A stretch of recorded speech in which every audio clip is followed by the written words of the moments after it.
Welcome to the Real News Network. I'm Paul Jay in Baltimore, and welcome to this week's report from Colonel Lawrence Wilkerson. Larry Wilkerson is the former Chief of Staff for U.S. Secretary of State Colin Powell. He's currently an adjunct professor of government at the College of William and Mary and a regular contributor to Real News. Thanks for joining us, Larry. Thanks for having me, Paul. So what do you got for us this week, Larry? The National Defense Authorization Act, once again, is drawing things to it, even though Reid would like to keep them from it. Besides the inane questions and comments by Senators McCain and Graham, amongst others, about Susan Rice's potential nomination for Secretary of State, there's the National Defense Authorization Act working its way through to Congress, and there are a couple of amendments, apparently, that Senator Reid is trying to keep away, I think. One is a positive one, which would strip out the previous amendment to the same act, as I recall, which allowed forces inside the United States, including the military, as I understand it, to go after those in the United States who were providing material support to terrorism, that ambiguous phrase, and they would be able to detain them indefinitely. I'd love to see that stripped out. I think the Senate probably finally came to its senses and realized how stupid that was, how curtailing of our civil liberties. The other one, a potential amendment, is not positive at all, and it's been tried before too, and it would essentially insert language into the bill that would make the United States potential to go to war with Iran, to use the military instrument against Iran, far more likely, and I think that's a bad one. Well, what's the specifics of that? How does it do that? Well, it's the language. The language previously was sort of countered. I think it was John Conyers who did it. Maybe I'm wrong on that, but I think it was Conyers. It was countered by language, a sentence that was added at the end of it that said something like, none of this shall be construed as authorization to use force against Iran or to go to war with Iran. That language is not there this time. The language essentially says that no matter what happens, if we think Iran is getting ready to have a nuclear weapon, we have to go to war with her. I mean, that's really what the language is aimed at. The NDAA authorizes war against Iran. It calls for a new policy, military action, which puts U.S. aircraft and munitions into position for air and sea-based missions. And that's really what the language is aimed at, to tie the president's hands completely into a position that would say, okay, not only are all options on the table, the options of diplomacy and so forth having failed, we're going to war. And what's based on what is that decision supposed to be made? I mean, so far, American intelligence agencies have yet to say there is a plan in Iran to have a bomb. So what are they going to base this on? Well, there, Paul, you have the crux of the matter. Who is going to make this decision that all other options have been exhausted? I would suggest to you that if we don't have an incident in the interim that starts a conflict, or at least looks like it's going to start one, then what we'll have is an exhaustion of this president's patience, and we'll either move to the point where Iran, because of something we do probably, kicks out IAEA inspectors, takes down the cameras and so forth that are associated with them, and moves off to, as fast as she can, develop a nuclear weapons capability. Not a nuclear capability. She already has a nuclear capability. So I see it as being not helpful to diplomacy, which I'm sure some of these cretins in the Congress believe it to be, but is being injurious to diplomacy.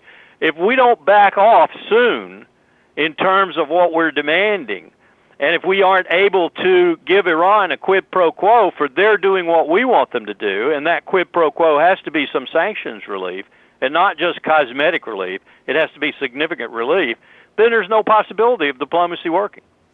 Let's go back to this issue of Susan Rice. The rhetoric the Republicans have been hurling at Rice about the Benghazi thing, I think on the face of it is pretty dumb, as you said, and clearly political. But what do you make of her as a possible Secretary of State? I interviewed her in New Hampshire during the primaries in 2008, and she was very gung-ho in supporting an expansion of the war in Afghanistan. She's kind of known to be someone who advocates this sort of humanitarian imperialism, some people have called it. You talk to anyone that knows the situation, they know more troops in Afghanistan unless there's hundreds of thousands of troops in Afghanistan for years to come. It's not going to significantly change the situation without dealing with warlords and dealing with reconstruction. Not by itself. I mean, I mentioned coupled with the economic and political steps. So what would be concrete steps? Well, we have underinvested in Pakistan and Afghanistan, but particularly Afghanistan with respect to the counterterrorism effort. We haven't done the socio and economic investments in infrastructure, in education, in alternatives to poppy. Does her outlook on world affairs concern you? Not the Benghazi stuff, but more her geopolitical outlook. Let me just say this, Paul. I don't know her at all, so that's the first caveat. I don't think I've ever met the lady. That said, I have heard from a lot of Foreign Service officers and others whose views I trust and respect, and I've heard from both those leaning toward the liberal side of things and those leaning towards the conservative side of things. And their objections to her are nothing like what McCain and Graham and others are saying. Their objections to her are along the lines of what you've just talked about. She's the Samantha Power, if you will, of the UN right now. She wants to do everything possible with U.S. armed forces to prevent humanitarian problems, to prevent dictators from doing things to their people, and so forth and so on. Atrocities Prevention Board is one of the products that has come out of that. And this business of using the armed forces for those kinds of activities, generally speaking, I object to. More to the point of her personality, I've heard that she is, as one Foreign Service officer put it, more like Madeleine Albright, and he didn't mean that in a complimentary way.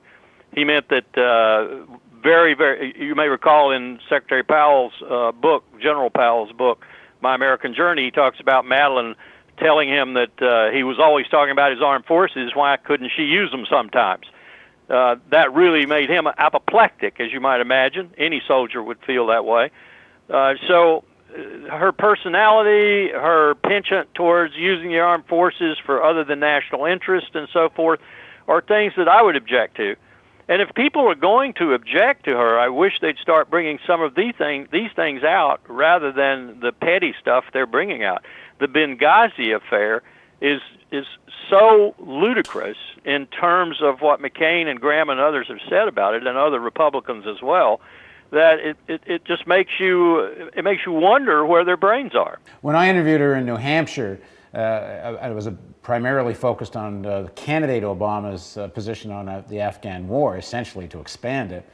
And I asked her, well, if you're going to expand, don't you really have to expand solving problems facing the Afghan people in a serious way? A lot of rhetoric's been thrown around about doing something to win the hearts and minds of the Afghans, but very little in terms of real money and real on-the-ground action. She kind of said, oh, yeah, and kind of dismissed it. Her main argument was about increasing troop levels.